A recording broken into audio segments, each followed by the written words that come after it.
Intimate Judaism deals with sensitive topics and uses explicit language. Listener discretion is advised.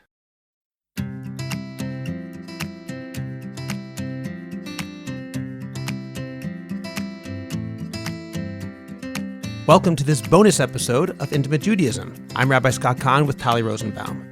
The Netflix reality show, My Unorthodox Life, has been the talk of much of the Orthodox world since it was released less than 2 weeks ago. It tells the story of Julia Haart, who first developed a shoe line and quickly rose in the world of fashion. She's now the CEO and co-owner of Elite World Group, the world's largest modeling network.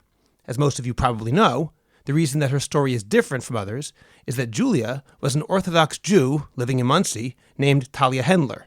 She'd once been a passionate teacher of Torah in an Orthodox high school in Atlanta. About 8 years ago, she left her husband and Orthodoxy itself just days after her daughter's wedding. Her astounding rise in the world of fashion took place entirely in the past 8 years. Orthodox Jews have had many reactions to this series, from complete rejection of Julia's experience, to countering her story of oppression with stories of loving being Orthodox, to accepting and even celebrating Julia's journey. I have not watched this series, and I explain why towards the end of this podcast. But the issues raised in the show are real, and they relate to both Orthodoxy and intimacy. With that in mind, I asked Tali, along with the hosts of Chochmat Nashim, Ann Gordon and Shoshana Keats-Jaskal, to join me in a panel discussion where we hash out the issues raised in My Unorthodox Life. Although we're releasing it as an episode of the Orthodox Conundrum podcast, Tali and I felt that the issues are pertinent to Intimate Judaism as well. So we're releasing it here as a special bonus episode. As always, we look forward to hearing your feedback. Talia Rosenbaum, Ann Gordon, and Shoshana Keats-Jaskal, thank you very much for joining me today on the podcast. Thank you for having us. Morning. So we're going to be speaking about My Unorthodox Life, a show or series which I have not watched, and I don't plan on watching it. That's a different topic. Perhaps I'll say why later on, but at the moment, just know I'm coming in here intentionally not having seen it. I want to hear from each of you your initial impressions, and then once I hear that, we can then have a discussion about our takeaways from the show. So, Anne, why don't we start with you? What are your initial impressions and perhaps initial takeaways from the show? What did you get when watching this? Okay, so my initial impressions, I think, were long before I did decide to watch the show. I decided to watch it so that I could hopefully talk intelligently about it in a forum such as this, and be able to respond. You know, as part of Chochmat Nashim, I felt a little bit of an obligation. Left to my own devices, reality TV is not my cup of tea. So... You don't say. Right. So I know it's a big shock. So my initial impressions were probably about... My initial impressions about the show predated my watching of the show because there was so much buzz. And my biggest concern at that time was, I think, what I would call the technical inaccuracies, that people were a little bit frustrated, including me, at the conflation of communities within the Orthodox world. There are Hasidim, and there are Haredim who are not Hasidim, and there are Orthodox people who are not Haredim or Hasidim, which I think we all can count ourselves. So I feel like the way the buzz came out in advance, you know, from the trailer and from articles that came out where Julia Haart was quoted as saying some really extreme things, which do in fact take place in certain segments of the Orthodox world. That is true. But from people who actually knew her and had her as a teacher and things like that, it seemed not to be the world that she herself was coming from. So I'm not talking about her emotional truth. I'm talking about the facts on the ground. You know, was she allowed to drive? Do people in the community in which she was raising her children, when she was raising them Orthodox, were they allowed to ride a bicycle? Things like this, which are, it's a little bit hard to say it's incontrovertible, but the word on the street is that she was coming from a much more modern experience, not the modern Orthodox world, but a more modern experience in that level of extremity. So that was where I was coming in. You know, I was curious to see to what extent these extreme statements were being made and not quite accurate. And then, of course, my real initial impression in terms of actually beginning to watch, it's glamorous and isn't that going to be fun? And then I was truly, honestly, very disappointed in the fashion, which made it harder to watch, which might not be what you would expect me to say, but that is true. And then there's the reality TV aspect of it. It's clearly scripted. It's clearly, you know, designed to hit certain buttons that I don't even know about because I've never seen the other shows that it is like. I don't know if that works for an initial impression of the show, but that's where I was coming from.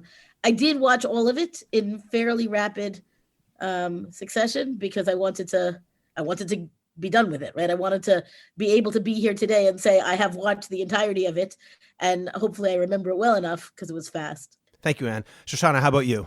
I think when you're talking about the show, you have to, what are we talking about? Right? Are you talking about the Netflix series as it was presented as a single entity of a show, right? Reality TV. And like Anne, reality TV is not my thing. I didn't even watch Jersey Shore, and I'm from Jersey. I just don't. I'm not into it. So again, like Anne, I don't have that genre background, but I think there's the television aspect of it, entertainment, excitement, whatever. And I have to say, I did watch the whole thing again because like Anne, and unlike many, many people commenting on it, I watched the whole thing because I decided I can't comment on it unless I do that.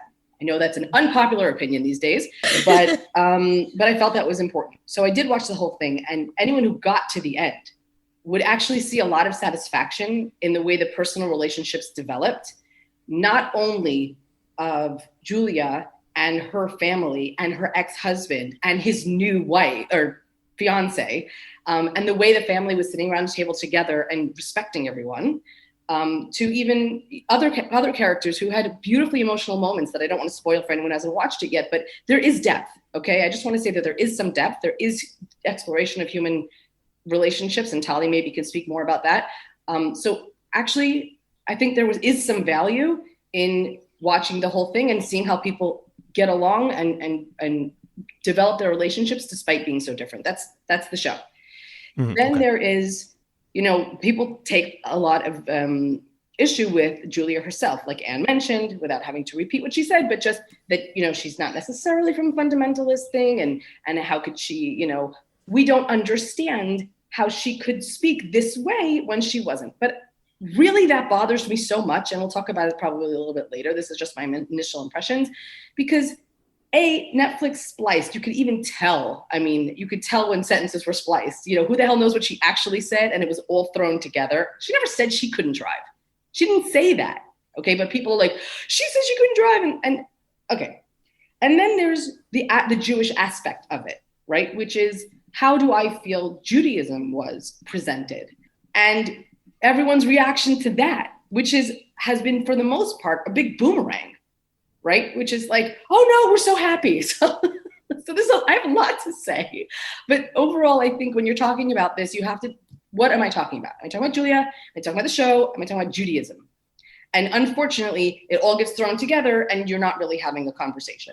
I do think that we need to make a distinction and recognize that we don't know to what extent how much Netflix distorted where the hearts may have been coming from, right? We can only deal with what was on the screen and perhaps what she's presented in interviews or something like that. I fully acknowledge that Netflix may be the culprit here much more than anything coming out of this family. It's a fair point. Talia, how about you? What were your impressions? Well, everyone kind of started out with a confessional about whether they watched, how much they watched. I can think of nothing more entertaining than sitting and watching this show with like lots of Ben and Jerry's while we're watching it. Like two big sins right now.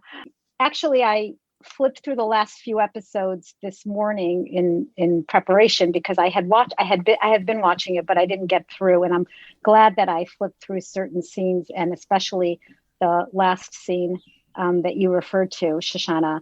I think that more important than the show itself are the reactions to this show, which is really almost a cultural, sociological phenomenon within itself, is the social media explosion, the YouTubes that are coming out with people's reactions and their opinions. I think that also there's something about the show itself that really kind of embodies the idea of complexity. We're used to our worlds being understandable. We're not used to seeing a frum guy and a sleeveless.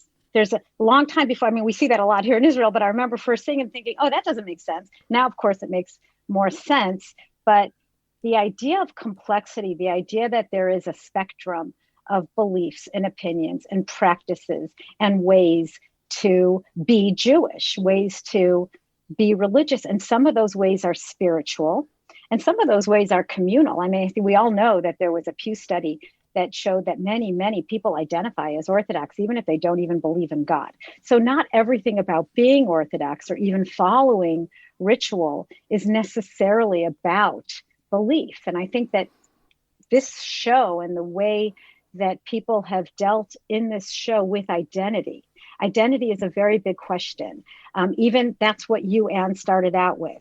You know, she's not really, maybe some of the things are true, but they're true for Hasidish, they're not true for modern Yeshivish. And the whole idea, like if we were doing a study, a population study, we would have to have very specific objective variables about which demographic is modern Yeshivish and which is Hasidish and which is modern Orthodox and which is Ashkenazi and which is Sephardi. But that's not what this is. And what's fascinating about it is that the idea of identity and identity formation, I mean, we're seeing Aaron form his identity. You know, first he says, I want to be a black hatter. And a lot of the busyness, I want to say hitaskut, a lot of the dealing with issues has to do with who am I? What is my identity? The other thing I want to say is that there's a lot here that has to do with how people react and how it triggers them. There are many, many people who have been triggered by this. There are people who hold Judaism and Yiddishkeit and practice so dear to them that they are personally attacked and hurt. And there are posts about people who, you know, on Tisha B'Av were mourning over the way that Julia presents their most precious commitment and ideals, and they're hurt by it. And there are also people who are extremely hurt reading people say, oh, she's a liar, this doesn't happen, it's not true. And it's happened to them. And they have had the experience of feeling oppressed. Now, people choose to live their lives, you know, in ways that make it worthwhile for them. And if it's not worthwhile for you, like you can maybe stand a little bit of oppression now and then if everything else is great for you. Right. So you integrate those things together. But if you don't have a good marriage and you have other issues going on, why stay in a lifestyle that especially if you don't have the beliefs? Some people don't have the beliefs and they do stay. Some people have the beliefs and they still leave. So there's a lot of complexity. There's an exposure here. There's a lot of exposure. I think we have to acknowledge that Julia has literally bared her breasts. From what I hear about the show, that's a well-coined expression in this case. And she's exposed a lot about herself and her family. I have a lot to say about her personality, but I think that we have to take into consideration that it is a reality show. A lot is exaggerated for the cameras. I do want to say one more thing that Shoshana, you had touched on about the end of the show. I love the idea of co-parenting and having, you know, divorces with integrity, with compassion, with friendship, and seeing that. That's really my big thing. I love that. I love when people can get divorced and still be friends and, you know, have kind of like a family situation and still talk to each other. And we see this in that show. And I think that sent a very positive message. And unfortunately, no one watched to the end. In terms of what Anne said a moment ago, I know it's sort of a side point, but I do want to say that having not watched it, and I do have to address that too, because Shoshana, you mentioned that, it goes actually against my own principles. I never go into an interview or a discussion without having read the book or seen the series or whatever else. So I will explain that at some point. But in terms of what you said, Anne, and what Shoshana also mentioned, what Talia, what you're all mentioning, that this is a reality show, that this is not the real Julia Haart. As far as I'm concerned, with any reality show, a viewer has to be advised, and frankly, the person who's being filmed has to also be advised that we're not talking about the real human being, because anyone who thinks that this is actually the real human being, as that person actually is or that family actually is, that's a fool's errand. This is not reality. Reality TV is a misnomer. It is not scripted per se, but it's very carefully edited. It's very carefully directed. People are told, obviously, what to emphasize. So as far as I'm concerned, when people talk about Julia Haart and they're talking about this show, I don't think, maybe someone has something else in mind, I wouldn't be talking about Julia Haart, the person who actually exists in the real world. I'm talking about Julia Haart, the semi-fictional, semi-real character on TV who's being presented. Because once you start saying who's the real person, who's the fake person, then there's nothing to talk about anymore, because we have no idea. We can only take what has been presented to us. I think Anne's comment about not liking the fashion might be the most important takeaway I've heard so far. It reminds me a little bit of something which Jerry Seinfeld once said on Seinfeld. The episode, it's actually the Yada Yada Yada episode, where his dentist friend converted to Judaism, and he's convinced that he converted for the joke, so he can now tell Jewish jokes. So he goes to the priest, this guy's former priest in his confessional, and he tells him this. And the priest said, "Does that offend you as a Jewish person?" He goes, "No, it offends me as a comedian." Perhaps in that vein, we can argue that this show is not so much an offense against Judaism as it's an offense against good taste. Anyway, Shoshana, I want to mention something which you have said to me personally. You've said it online as well on Facebook. You expressed it to me in a private chat like this, and you gave me permission to report what you said, that men should effectively shut up about this. Now, at the time you said this in a heated discussion. It was a discussion with the four of us, and I would like you to tell me and tell all of us, what do you mean that men should keep their mouths shut?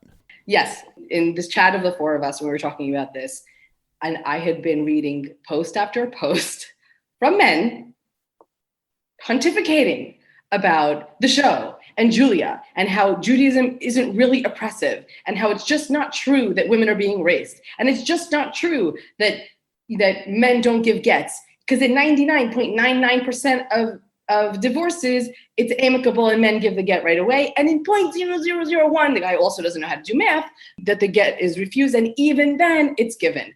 And at that moment, I was so sick and tired of hearing men telling us about our experience of Judaism, because they don't experience these things. Moreover, they're lying, or they're completely talking from a bubble and a position from which they should not be speaking. So at that moment on the chat, I said, in all honesty, I just wish they'd shut up. And it's true. It's true. Now, speaking out of passion and in a safe space, I think is okay to say that at that moment. But if I'm going to say, what do you mean by that, Shoshana? I'm happy to answer. What I mean is this. There are real issues in Judaism, as you know, we speak about all the time. Okay, it's called the Orthodox conundrum. We're Chochmat Nashim. You guys are intimate Judaism. That's what we talk about. I feel that if men are going to be part of a conversation about a woman's experience in Judaism, that they should be listening a lot more than they're speaking, and they should offer to be part of the solution, as opposed to telling us that what we're experiencing or what Julia experienced. The woman, again, nobody watched through, but she spoke about feeling suicidal. Sorry, Anne and Tali did, I'm sorry. But the people who are pontificating specifically did not, okay? And that's what makes me angry. So they're speaking, having watched one episode or two episodes, they didn't get to the point where she spoke about, I had to leave or I was going to kill myself. I Googled how to kill myself so that my kids wouldn't be affected. I thought of starving myself would be the easiest way. And for them to be talking about the things that they didn't experience, and you can say she's in Monsey, why did she feel that way? You know what?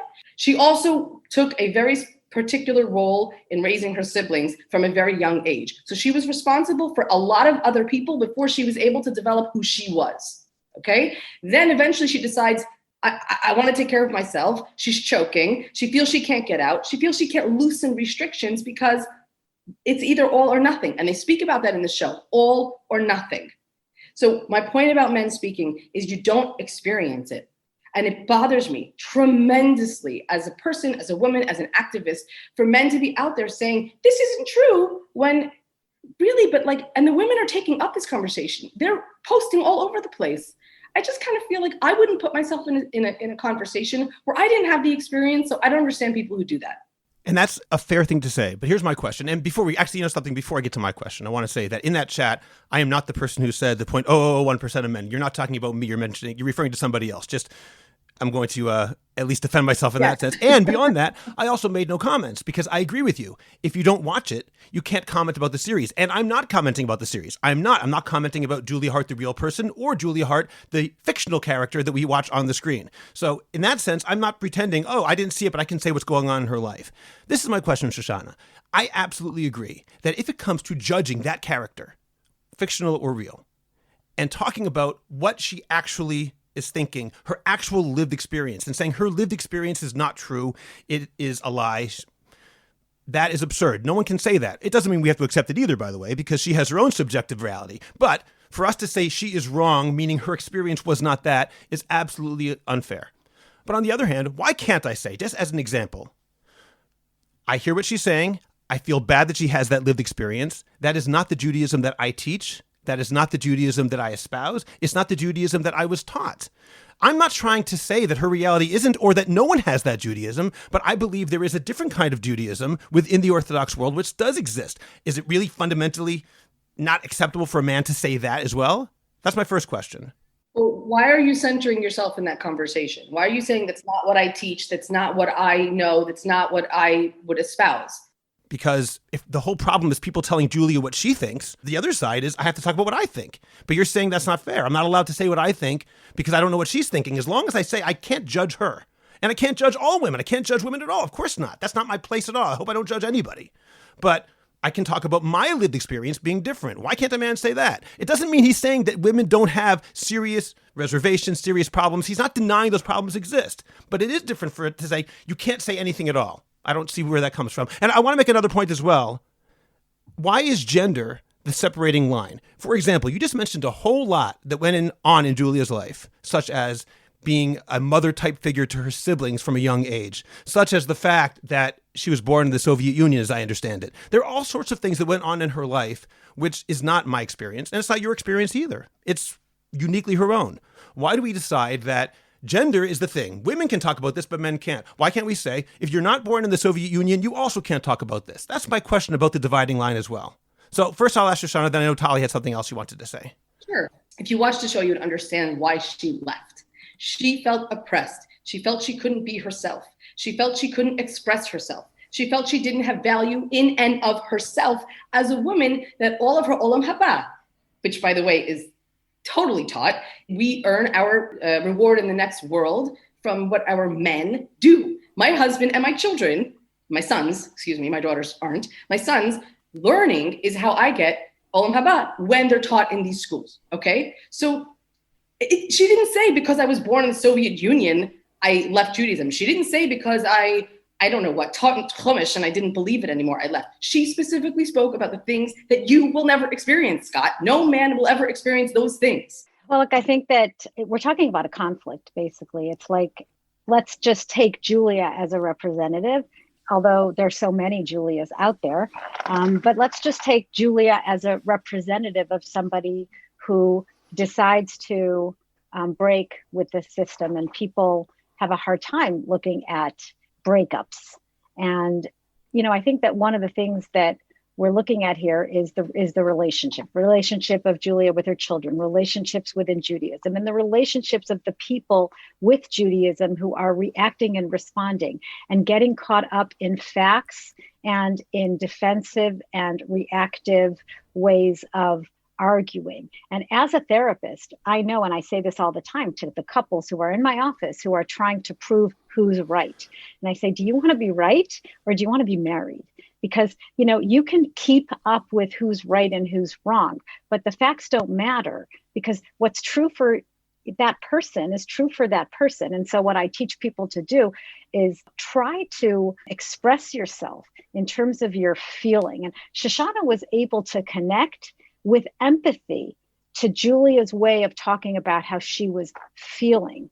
But once people begin talking about whether it's true or not that this happens or it doesn't happen, and also the idea of how can you as a man have empathy for an experience? Well, I think you can. I actually think that being a man doesn't necessarily prevent you from being able to listen, to mirror, to have empathy, but it does prevent you from saying, no, that's not true. That's not the experience of women. Women have a higher spiritual level, and they don't sing in front of us because we're the ones who can't control ourselves, or, it's all of the reframing that we've all heard all our lives. Okay, Anne? Scott, I think it won't surprise you to hear that I share your take on this question to begin with. Perhaps we come from similar background, same high school education, give or take. But my question would be, there are plenty of women who kind of took ownership of hashtag my Orthodox life to replace the my unorthodox life. And many of them have been writing beautifully about their experience within Orthodoxy, some of whom are more willing to acknowledge the challenges and difficulties, and some who are less. But their point is to say they feel erased, by the Netflix Julia Haart representation of the Orthodox experience. And I would say that some of those people would say to Julia Haart, don't tell me that my experience of beauty and wonder within Orthodoxy is not my real experience either. So I always have difficulty I do ask the same question that you ask, Scott. Why is the gender line the dividing line on most things? I do think that there's certain times where Orthodoxy has a gender line divide. So sometimes no it does, question. I think that especially when we talk about the synagogue, for example, it's pretty, or there's certain messaging, all of the Julia Haart messaging that Shoshana just quoted. I don't necessarily always buy it from the show, but I buy it from the real life people who indeed, including Julia Haart, who have left Orthodoxy because some of this is troubling. Much of it is troubling. I think that my concern is that we need to focus on the individual here and be less quick. I'm sorry, Shoshana, I'm not saying that you're quick here, but to say this is a women-men divide. There are many women who are very happy in Orthodoxy, including in much more oppressive conditions than I personally would ever want to live under, and vice versa, right? There are people who would think that the way I live my life is oppressive to them. So I feel like it's not just women, men. There are plenty of men who have left Orthodoxy because they found it oppressive in different ways. I think that there's a personality thing, there's a lived reality thing. People have different experiences. Even people growing up in the same household have different experiences, to wit, Julia's siblings have not left Orthodoxy, at least the ones that we know about. So I feel like that's where I would say let's take care that maybe nobody should talk about anybody else's experience, and not just men not talk about women's and women and so on. Well, I just want to say that I'm very happy to be the foil here, but at the same time, if she said, I could not handle having a full day off social media, I could not handle something else, sukkahs, lula, I don't know, something that you personally experienced, bevakasha, talk about how you love being off social media for 25 hours, or you love not eating pork, I don't care. My problem is that men come into the conversation and talk about the things that they are not experiencing and argue with facts and argue, or turn to their wives and say, do you feel like a baby maker? And she's like, no, I don't. And it's like, what the hell is this? You're coming on just to refute, just to defend Judaism and not deal with the issues. You, Scott, are someone who deals with the issues. And obviously, if you want to have a conversation, I would love your input, because you're the type of person who would look at this and say, okay, I don't get this, or I don't really whatever, but how could we make it better? That's valid. That's great. That's not what the vast majority of men who are pontificating are doing. So it's not that you're a man, you're out. I would never do that. But I'm saying it's just a little bit grating. I understand what you mean, and I appreciate what you said. I don't want to pretend that I'm unusually enlightened, because I don't feel that I am. I think we all have a lot to learn constantly, and hopefully we're all doing that. I would say that there is a difference, though, between saying I can't experience life as a woman, which is true, and saying I can't have empathy. And I would hope that on some level I can.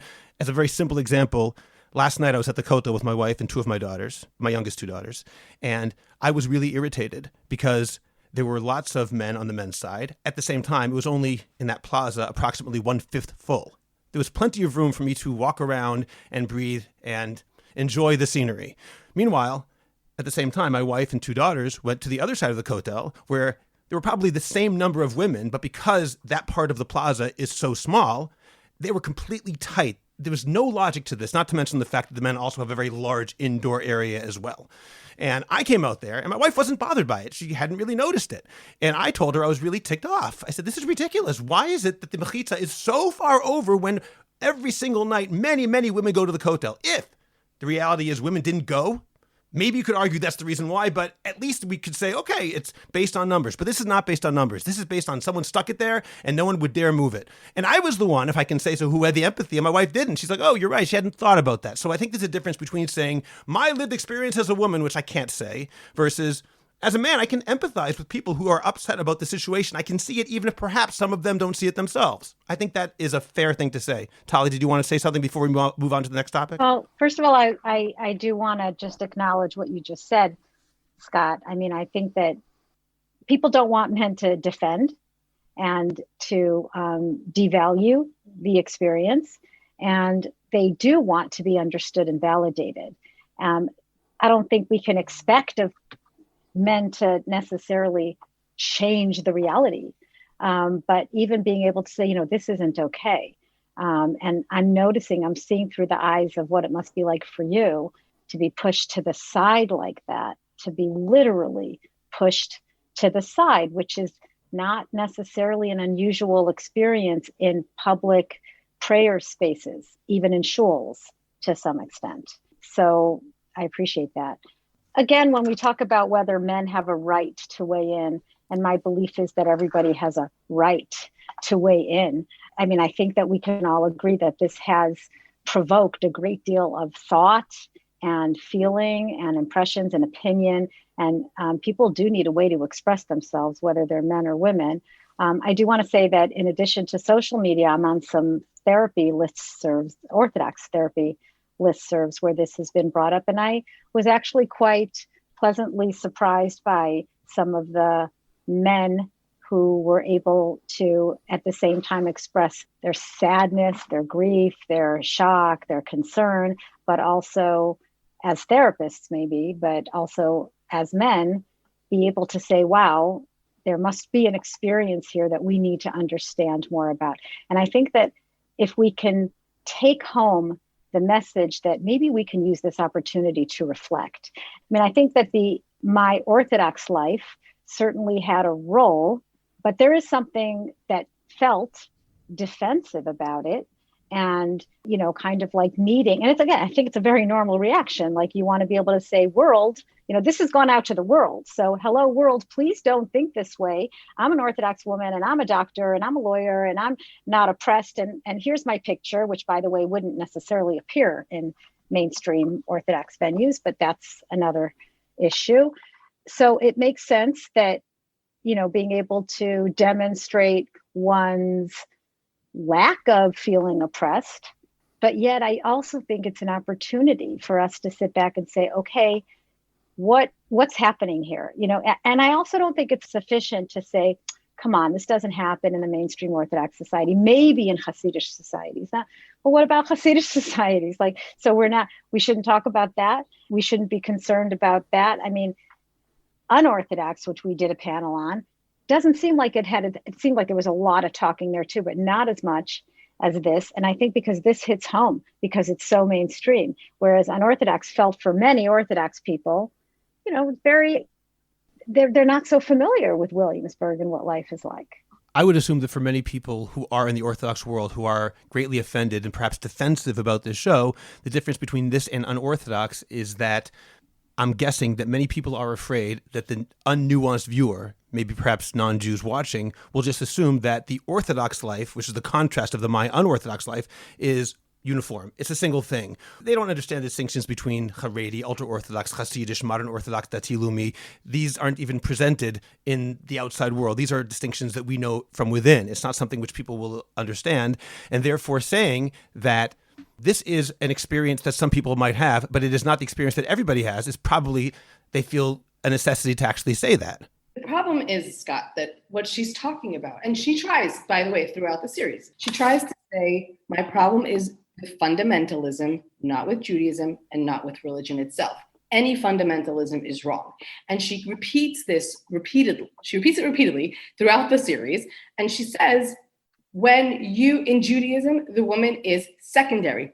She says to her son, what do you say every morning? And he says, thank you, God, for not making me a woman. It's really nice to be able to say, oh, it's just the Hasidim. But everything she talks about, or not everything, she talks about driving, which is not true. She talks about other things, which is, not true in modern Orthodox or Yeshivish. But there are certain things that are throughout our religion that we take issue with that is there. It's there. And if you look at it and you feel it in here, then you can't just blow it off by saying it's just the Hasidism or it's because you're on a pedestal. I mean, come on. We have to be honest. But my issue was that she called my life, which I don't relate to as fundamentalist in the same way that she calls it problematic, as a modern Orthodox, centrist Orthodox, whatever you want to call it, taking halacha seriously and living in the modern world. She calls that fundamentalism also. And the way she relates, and this we haven't touched at all, and it's maybe not fair because it's not about Orthodoxy, but the way she relates to how she's presenting everything is to paint her view as, it has to be her take or the highway type of thing. And it's a different angle, right? The question of her interpersonal relationships and how she parents and so on, how she relates to her employee who's her friend, all of these things are part of the series and not really part of our discussion about orthodoxy. But the cavalier way in which she pans fundamentalism, as if that's not panning the rest of it, meaning Torah is fine, it's fundamentalism that is bad, I think is a little bit disingenuous on her part or Netflix's part or whatever, that the presentation of it pans the way we live, which is, oh, she's not going to ever say don't to keep Shabbos. She's not going to say ever not to keep kosher, but she's so glad when her son is kind of emerging from the cloister, etc. Like, I understand that she has concerns as a parent, that she wants her children to follow in her footsteps. I think a lot of parents, most parents do, including her footsteps away from Jewish observance. But her steps away from Jewish observance go much farther than leaving an extreme right-wing orthodoxy, to paint it all with the same brush. And that's actually a great segue to a different topic that I want to speak about. And I'll ask Talia to comment on it first. I would like to first read a post by someone named Olivia Friedman. She's a high school teacher, and she wrote the following on Facebook. She gave me permission to read it. It's entitled Boundaries or Lack Thereof in My Unorthodox Life. One of the most troubling aspects of my unorthodox life has to do with boundaries or the lack thereof. Julia Haart doesn't respect them, and it is part of why the parenting she performs in the show is so problematic. Below are several examples of Julia lacking boundaries. 1. Julia frequently asks her children to tell her about their sexual escapades or offers to share her own. She does this in the name of promoting a sex-positive culture. That's not what this is. It's a blurring of boundaries that can be very confusing because it refuses to acknowledge the power dynamic between her and her children. She is their mother, and more than that, she employs them. 2. Julia's unedited memoir contains private details about Batsheva and Binyamin's marital struggles. In this case, the children do make the point that this is not okay. There are also moments depicting Shlomo's experiences that he is not okay with having shared. 3. Julia invites Robert to come over to her house and then simply springs a shadchan matchmaker on him after he explicitly told her he did not want to date. She is not willing to believe that his no means no. 4. Julia's son Aaron tells her that he has created a boundary for himself where he does not want to talk to girls, watch TV, or listen to non-Jewish music. Julia tells him she doesn't agree with this and calls it ludicrous, which is her right as a parent. But then she manipulates him into a situation where he is forced to interact with the girlfriend he had broken up with, Dalia. She calls Dalia's mom and arranges for Dalia and her friend, Ilana, to be dropped off at a local eatery at the same time that she will bring Aaron and his friend there, then forces them to interact. She pretends all the while that she had nothing to do with this happening. 5. Julia tells Robert to join her for a black tie affair aboard a yacht. Then it turns out that she's actually holding a funeral for his insecurities, which, by the way, not watching reality TV, this is Scott speaking, not her, that's the most reality TV thing I can even imagine in my life, but whatever. While in the end, he does appreciate the gesture, it is yet another situation where she is okay with lying and manipulating others to get what she wants. And finally, 6. In the last scene, Julia and her ex-husband Yosef plan to surprise the family with his new love interest, Eliza. Julia invites everyone to dinner without telling them she has also invited Eliza, then springs her upon them. While in this case she does not outright lie, it is once again a manipulation of others that doesn't allow them the time to process or get ready for what could be a challenging meeting. All of this makes for exciting TV, but is very poor parenting. As women, if we want people to believe that no means no, then we need to advocate for all no's being heard as no. As parents, we need to respect our children's right to keep aspects of their life private and not to manipulate them into situations they don't want to be in. And as friends, it's wrong to push our friends into situations they don't want to be in and have explicitly said they don't want to be in because we know better and we know actually they do want to date. In short, the problems with my unorthodox life are much more robust than some people not liking Julia's take on religion. Okay, Talia, do you have any comments about that particular post or the ideas that she raises? Yeah, I think there are several scenes, as she said, that demonstrate Julia's need to manipulate situations or be in control of situations. I want to just start with a disclaimer.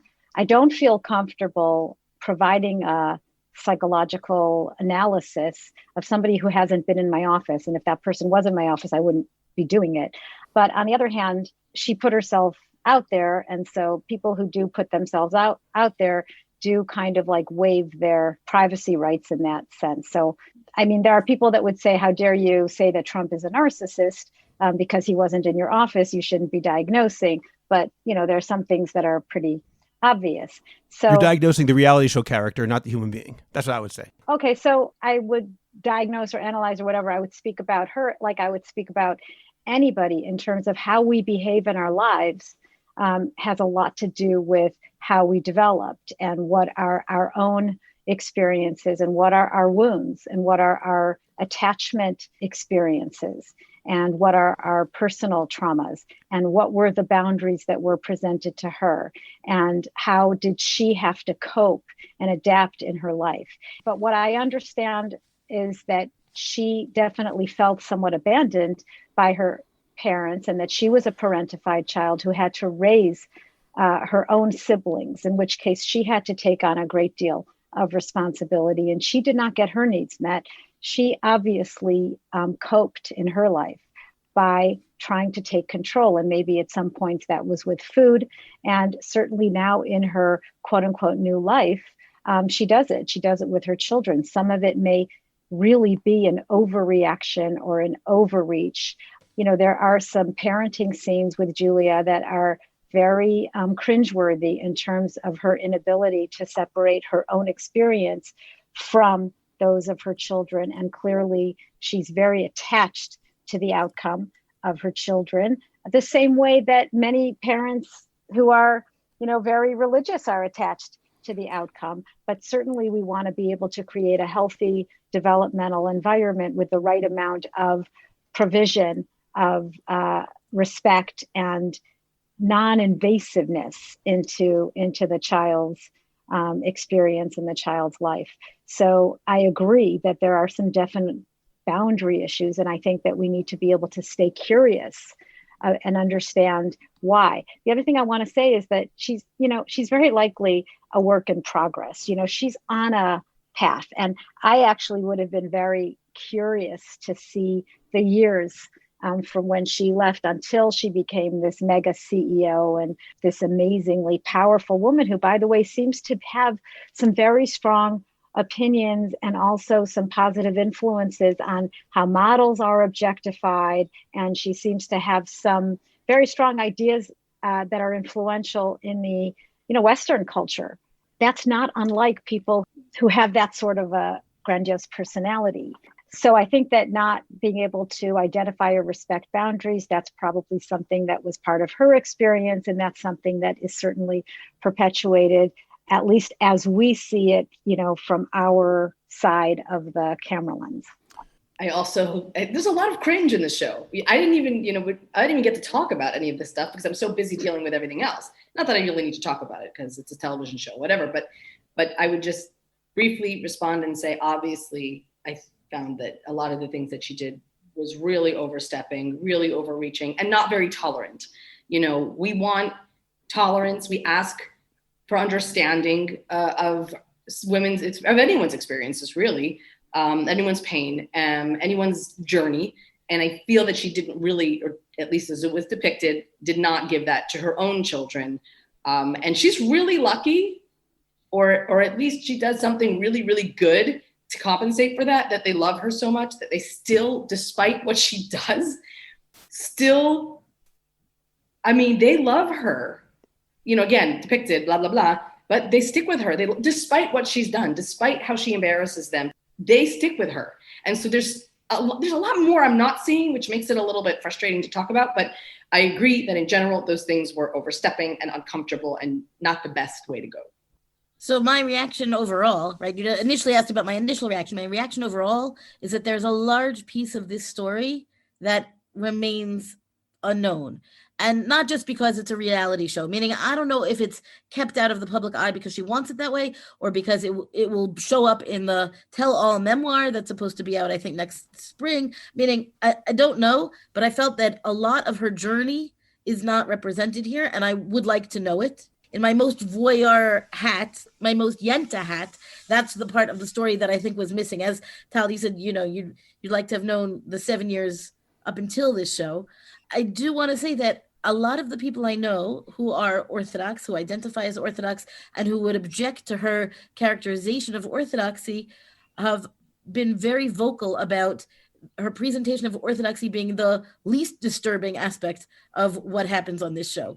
That the cringe element, as you call it, Shoshana, in terms of her parenting and in terms of her bullying is, I think, more troubling for many people. We know that there are people who leave the Orthodox world. That is not a newsflash. Watching the interpersonal relations, the family relationship, especially with the young son, is, I think, hard to watch for many of us. And the one other thing I would say is that, this is a woman who came up in a world that she calls fundamentalist and has, in her experience or her presentation of her experience, a lot of stricture and rigidity. And I do not think that she divested herself of that approach. She chose different rigidities. Yeah, I agree with you. I also want to say that what was hard for me watching the show is that there is clearly a depth, but the show is like a very shallow reality TV show. And it's hard for me to see it portrayed on this very shallow level. There was an episode where she helps a young woman from a Haredi home or ultra-Orthodox home who comes to her to get advice. And she gives her advice by having her do a makeover with plunging neckline and tight jeans, and explains to her how to use a vibrator. And that's her kind of way to help her segue into the modern world. And even her children say to her, she's coming to you for advice about how to make it in the world, and you're giving her a makeover and giving her a vibrator. Like, what are you doing here? And my feeling in that episode was, the girl said to her something like, I started having sex at age 16. And she said, oh, great.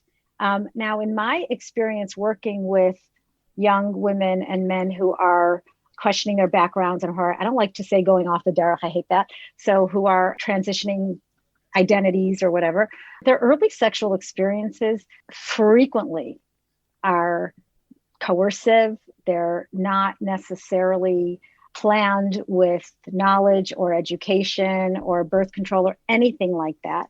So when you're Hasidish or you're Haredi and you say, I had sex at 16, it's really important to be curious. I mean, I know that she's not a therapist and she would have no way to know, but folks, let's use some curiosity. Let's ask questions. Oh, really? At 16, what was that for you? How was it for you? Did you like it? Did you want it? Just a few. And again, I know it's a reality TV show and we're dealing with a very superficial treatment, but we're dealing with superficial treatment of actual issues that we can use to say, let's learn something from this, and let's talk about this, and let's talk about how we react to people who are coming in with their experiences, and maybe be less judgmental and be less like, oh, that's great, or oh, that's terrible, but ask more. Well, what was that like? What's the background here? And not just assume things in a very black and white way. Talia, can I ask you a question about a specific scene? My wife told me she watched the first episode, and she said there's a certain point where Binyamin is upset that Batsheva is wearing pants, because even though they are transitioning to a less religious lifestyle, I guess that's the way to put it, at the same time, he's not quite ready. And he's saying, I wish we could do this together. Tell me if I'm misinterpreting or not presenting this properly. But effectively, he's not happy that she's there so quickly. He needs a little more time to process it. And as I understand it, the family then has a powwow where they all criticize Binyamin to Batsheva, telling her how bad he's being and how inappropriate he's being, etc. Let's forget about the specific issue about pants. I don't care about that. But what I do care about is the fact that an entire family is telling the wife, who's happily married as far as anyone knows to her husband, that he's bad for her and he's not doing appropriate things for her, when they might disagree. There's a difference between saying and criticizing him strongly for a particular action and using the kind of tone that I understood they used. What do you think about that? Look, again, we really don't know very much about the dynamics because everything is presented so superficially. But I would say that it was kind of symbolic of how there is a basic understanding about patriarchy that can cut across all sectors. My husband doesn't like, and here they are in this Tribeca penthouse, and she's kind of saying, well, my husband isn't comfortable yet with my genes. Sometimes we like to say, my husband doesn't let, or it's also about, do we want to let the system victimize us, or do we want to take accountability? And it's kind of funny to use these opportunities to kind of act out your position in the hierarchy. Don't fall off your chair. I found Benjamin and Yosef, the ex-husband, to be the most, I don't know the right word to use specifically, but the most male characters. Well, yes, but also actually the most sympathetic for me. I felt that both of them were really trying, at least the way they were portrayed, which I actually really appreciate Netflix not making them oppressive patriarchal characters.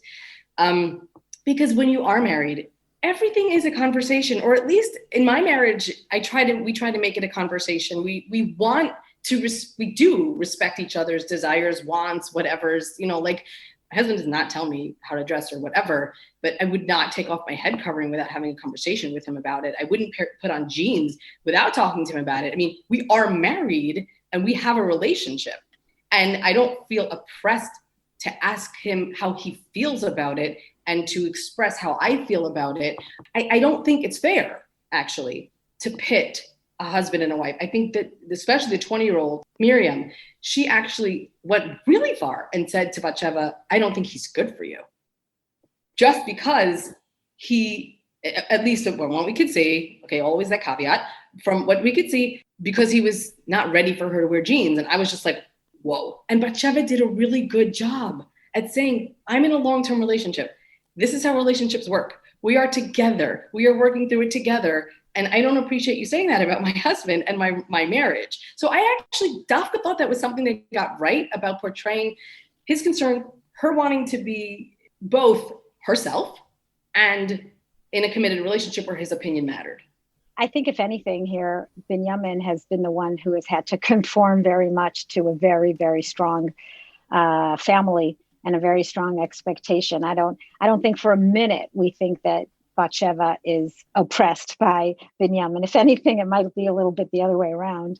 As you said, Shoshana, I hope that any of these major decisions about religious life, whether it's taking off a head covering or a man deciding he doesn't want to go to minyan anymore, I would think that it would be a conversation, because this is their collective religious identity. And while one person has a greater say because that's the person who must continue doing that action which that person wants to stop, I would hope that in a healthy marriage, they would discuss it if the other person does care about it. It would be at least a conversation, or at least there'd be a good explanation, rather than I'm going to do whatever I want and you can't tell me what to do. And that's the end of the conversation there. The only comment I would make is that it's about it being a show, is that I heard analysis, I don't know if it was with knowledge or without, that conversation surely took place, but not in the scheme of the time frame of the show, that it must have taken place years ago. And then it was scripted to put it in this conflict, pitting one against the other and so on. And I think that, if anything, it might be the most paradigmatic example of how to avoid thinking about this as real. Yes, it felt very scripted. I'm not saying the conversation wasn't real. I'm just saying that the timing of it and the presentation of it, I don't think it happened in that way. And maybe that family against them never really happened. We're getting close to the end of the podcast, and I'll quickly say why I didn't watch the show, because I've been alluding to that for a while. And then I'll ask each of you to give a little wrap up, your takeaways from the show, what you thought about it, just something to leave us with at the end. The reason I didn't watch it is actually for a religious reason. I didn't particularly want to watch it anyway. My brother, Gabe Kahn, who is the editor of the Philadelphia Jewish Exponent, sent me a review of the show before it actually had aired on Netflix. His reviewer had written it. His reviewer is, as I understand it, not religious. He was not coming from the perspective that he was offended as an Orthodox Jew, because he's not an Orthodox Jew. He was offended as a TV reviewer, as a TV critic, saying this is vacuous, it's vapid, it's not a good show. So I actually had no interest initially in watching it. But all the discussion that's taking place about the show maybe have second thoughts. Maybe I should watch it. In fact, in the Orthodox Conundrum discussion group on Facebook, we had a big conversation about it, many, many comments. So I started wondering, maybe I should watch it. My wife, Eliza, watched the first episode, and I asked her afterwards about the tzniut of the show. Tzniut being defined broadly as modesty, the modesty of the show. And she described it the way that many people have described it so far, that it is not a particularly tzanua show. And I said, you know what? I don't think this is halachically proper for me to watch. In Jewish law, it is considered improper for a man to watch TV shows or movies which are not tzanua, which are fundamentally it doesn't have to be pornographic, but in which women are dressed in very skimpy outfits, etc. And I believe that, unfortunately, in my mind, in the modern Orthodox world, this is largely ignored. It's become one of those prohibitions which people pretend isn't on the books, but it is. Now, whether or not that applies to this show is not my point. Once again, I'll say it again. I did not watch it, so therefore it could be I'm completely off base. But that was my choice. I try not to watch things I don't think that halacha would want me to watch, and you can all say that I'm wrong, and that's fine. But this is what I'm feeling comfortable with, and that is actually the reason I chose, in the end, not to watch it. I actually was, at some point along the way, I missed the opportunity when I was talking, but there was a point that I wanted to say, that I think that there are many of the men who I agree with Shoshana, they should not be pontificating, but it's not so clear to me that they should be watching the show in terms of tzniut either, because the skirts are as skimpy as can possibly be. The shorts are as skimpy as can possibly be. The amount of cleavage, you'll forgive me, it's just not, I don't think it crosses those lines into anything pornographic, but I also do not think that it is, your usual primetime fare. I don't watch primetime fare, so I may be wrong, and things may have devolved into this. That's not the topic today, but I felt I at least owed an explanation about why I didn't do my normal preparation before the interview. I want to hear your various takeaways. Shoshana, can we start with you? Yeah, I have a lot of thoughts, and I haven't actually put all of my own thoughts together yet because I've been I wanted to watch the whole thing. B, so many other people have been commenting, and I've actually shared a number of incredible posts written by women who talk about their love of Orthodoxy, Judaism, their life, and are honest about the real issues that we face. And I think that the only way you can really have this conversation is by doing that. I don't want to engage with anyone who is, either calling her a liar or saying it's not true, or it's just, ain't nobody got time for that on the one hand. And ain't nobody got the nerves for that. Okay. I can't handle it. It really, really agitates me. I don't know if you could tell. But no. I think that I'm glad you mentioned that. I'm torn. I'm torn between wanting it to go away and using it as an opportunity to really talk about the issues on both sides, because it has opened up so many people to talking about Orthodox life. And in the end, what I'd like to do, I try to end on a hot positive note. What I'd like to do is use this as an opportunity to properly have conversations about Orthodox life, for the good, for the bad, without bashing anyone specifically, with having men part of the conversation and part of the solution, but not making it about their take. Okay, that I would like to use this as a good opportunity for us in general in the Orthodox world to move forward. How's that? I think that's very fair. Talia, how about you? Look, I don't have any grandiose takeaways. B'sach HaKol, this is a reality show, and it's a pretty shallow one at that.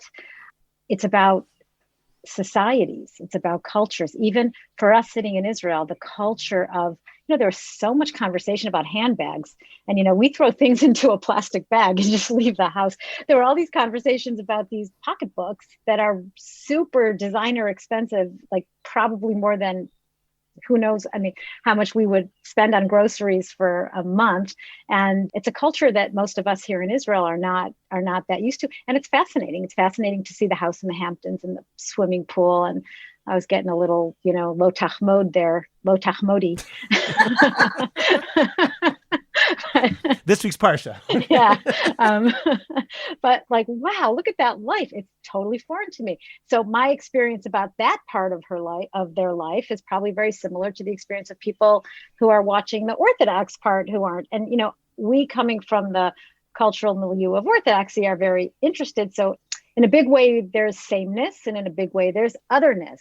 And I think that the world at large is really having to deal with plurality, with intersectionality, with differences. The whole world is talking about this and dealing with this. We have to be able to look at other with curiosity, have conversations, try to understand the experience, because we're not all the same. And in some ways we are the same, but in most ways, everyone has their own narrative, their own experience. And, we're watching people go through journeys of change. And like Shoshana said, it's not about your take. It's really about what we can learn from each other, what we can learn about our system and our society. And at the end of the day, no system is perfect. Every system has flaws. We're not always going to be happy and satisfied all the time. We're not always going to feel non-oppressed all the time, because the fact is that we don't really get full autonomy in our lives. We don't. We can choose to leave it if we want. Any one of us can choose to leave it, and we can also choose to stay and complain if we want. But at the end of the day, it's our identity, and changing your identity is a very, very complex and difficult thing to do. There are people who have left the community, and I'm not talking about Julia Haart, but I have been following some people, for example, Abby Stein, who I have been following, who is so articulate, has so much to say. She's a Hasidic woman who's transgender, and she still is very active in Jewish life, and she speaks so intelligently. And I think that we can learn a lot from people who have made transitional journeys, whether it's gender, whether it's religion, whether it's other parts of their identity. Okay, Anne? I think when I first heard about the show, I was a little bit intrigued, and I didn't really care that much. But I was very interested in people's reactions to it. I was very interested in, besides the fact checking and things like that, the phenomenon of Orthodox women to come out and say my Orthodox life. The phenomenon of people who have left Orthodoxy, some of whom found the issues to be very resonant and perhaps triggering, and some people who found it to be very off-putting because of the way the reality show is put together, and so on. I found the reactions in the Orthodox world to be very interesting, and that captured me much more than any interest I might have had in watching the show. At the same time, or rather afterwards, once I then watched the show, or perhaps just paying attention to this personality of Julia Haart, I find the personality of her, to be fascinating in my identity as an unabashed reader of fiction, right? Meaning I'm curious about her journey. I'm curious about what took her from being a beloved and admired Chumash teacher, who she's not old enough for her to have been my Chumash teacher, but I can picture myself as the high school kid who would have wanted to grow up to be her, right? So I'm curious. I don't know if I want to read this memoir, because I think it might be a little bit too tell-all for my tastes. But on the other hand, I would like to know the rest of the story that I feel is missing here. So the takeaway, my biggest takeaway is, where's the rest of it? Which is perhaps not fair, because this is the amount that has been chosen to be shared at this time. And yet, as I say, this is my curiosity and Yenta hat driving me to say, but what really pushed her to leave? I think it goes beyond anything that we've seen or heard to this point. I think there's more story here. And in the storytelling of it, I would like to know the rest of it. Okay, well, this has been a really interesting conversation. I thank the three of you for coming on and giving your opinions and expressing them so articulately. Talia Rosenbaum, Ann Gordon, and Shoshana Keats-Jaskol. Thank you very much for joining me today on the podcast. Thanks again for joining us for this special episode of Intimate Judaism. Make sure to visit our website, intimatejudaism.com, for the full podcast archive, show notes, a free men's mikvah list, and more. Send us your questions and comments to intimatejudaism@jewishcoffeehouse.com. Also, make sure to visit jewishcoffeehouse.com and taliarosenbaum.com. And finally, Talia and I are in the midst of planning a multi-part course on intimacy and Judaism. We'll be dealing with topics such as raising sexually healthy Orthodox children, the basics of sexual problems, male and female, enhancing sexuality throughout the life cycle, and more. Make sure to join our mailing list by going to intimatejudaism.com and signing up, and that way you'll be the first to know all the details of the course. Thanks again for listening. See you next time.